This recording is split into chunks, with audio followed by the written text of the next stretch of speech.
వాటి మీద వీటిని జయించడం కోసం, వీటి సామర్థ్యంలోకి మిమ్మల్ని ఇంకా లోతుగా తీసుకెళ్ళడం కోసం దేవుడు ఏం చేశాడంటే, for him we are all things created that are in heaven and that are in earth.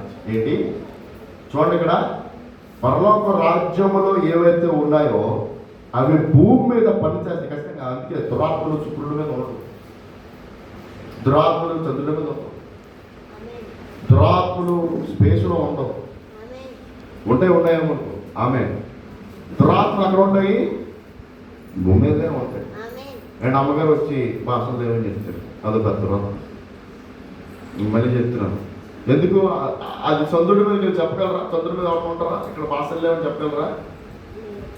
వెళ్ళగలరా? ఎందుకు? దురాత్మ అనేవాడు ఇక్కడ ఉన్నాడు, బలవంతుడు ఇక్కడ ఉన్నాడు. చూడండి ఇక్కడ ఏమే అవి సింహాసనములైనను, చెప్పండి, సింహ